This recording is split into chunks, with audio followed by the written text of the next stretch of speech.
When I was in ninth grade, I was in public school and I was in the honors orchestra. And I was kind of in the engineering track because that was where the smart people, that's where they were. One of the many ongoing debates in America is the role of the arts in our education. Music is so incredibly important in education in general. The arts have been, in my belief, absolutely crucial for the education for young folks.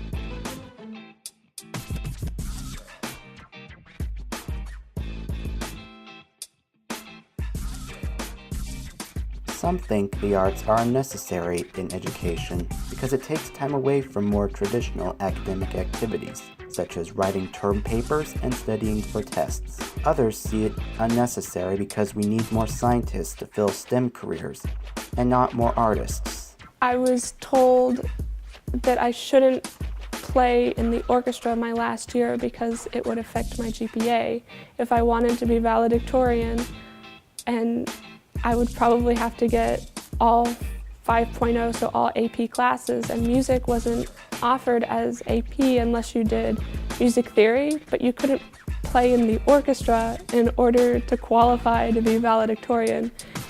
And I don't think that that's right, because that's your last year, your senior year, and you've been playing with that orchestra for 3 years up to that point, and then why wouldn't you do the 4th year? So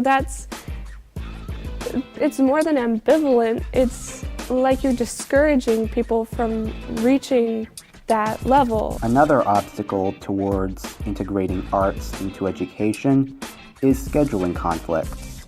It's kind of annoying because I have band practice on Wednesdays and Tuesdays and piano lessons on Wednesdays, and I've had horn lessons on Thursdays, so it's kind of annoying to fit that all in. Kind of have to do it all at the last second. Yes, it can be very difficult for students to fit music into their schedules as they continue through middle school, high school.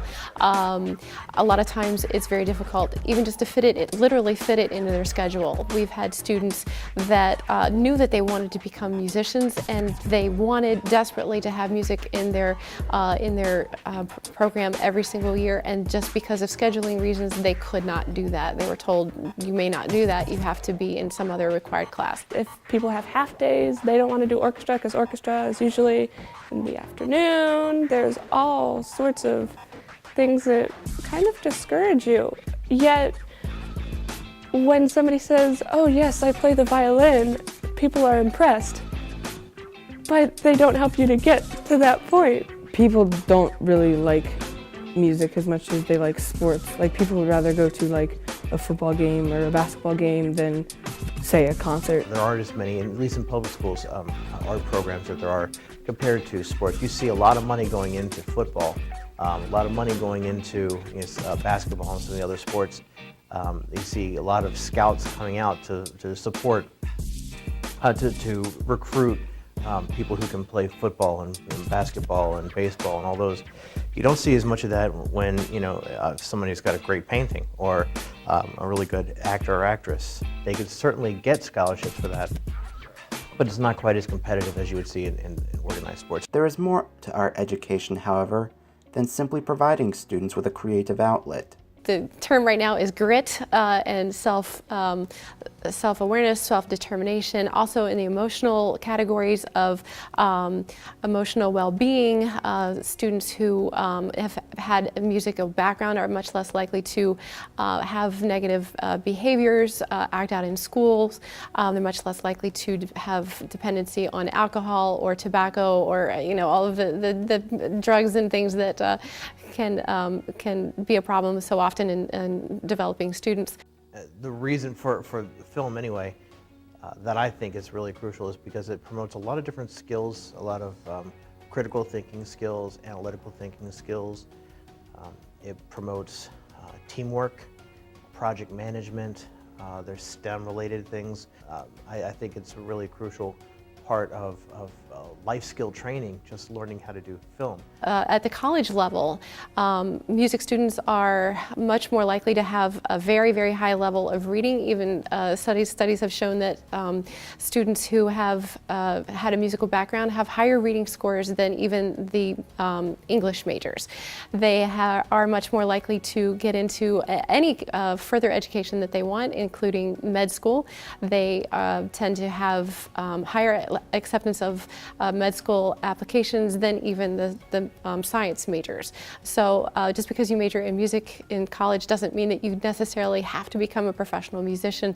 You can do anything you want to in your life because you have had the discipline of learning how to learn at all stages, and it all transfers. A critical benefit of art education is creative thinking.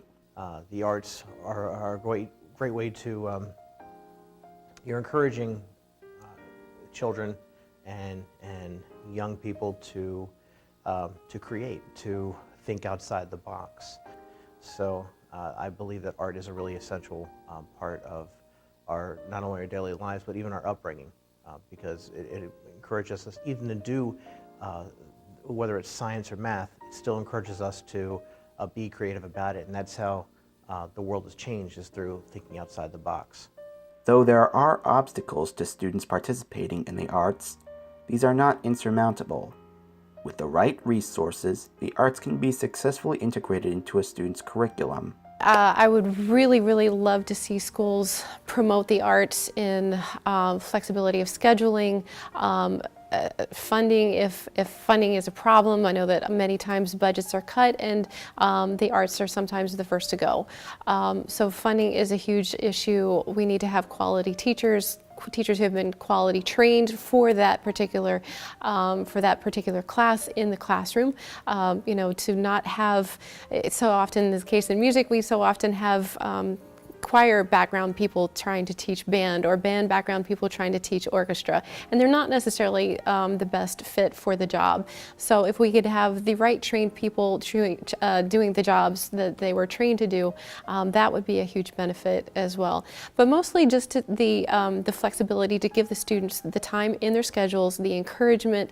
I've heard stories of guidance counselors telling students, well, why do you want to do that? You should take some other class. You know, well, no, actually colleges do look very highly upon music backgrounds in 4 years, all through 4 years of high school, that actually does look very attractive to a college representative. And we need to encourage students to continue all the way through high school, as long as their interests are maintained. It's very nice to put on a resume, and it doesn't take that much work because it's only once a week, and it's not during school hours, so you don't have to miss any schoolwork, and it's at nighttime, so you don't really have to miss any sports, so you can do sports as well. I think there is a market for great actors, for great artists, people who want to learn to draw comic books or to create movies. You know, there's certainly going to be more and more of a demand for that over the next few years, especially because the technology is certainly there. It's making it easier now, but I think there needs to be more funding in that than ever before. More, you know, creative suites, for example, that allow you to learn how to edit and to create and to Photoshop and to do all those things, photo manipulation and video editing. Those are all really important skills. Math and science and all those are all great subjects, of course, and really necessary to sustain human life. To kind of paraphrase the Dead Poet Society, but art and poetry and beauty and love, those are the things that make life worth living.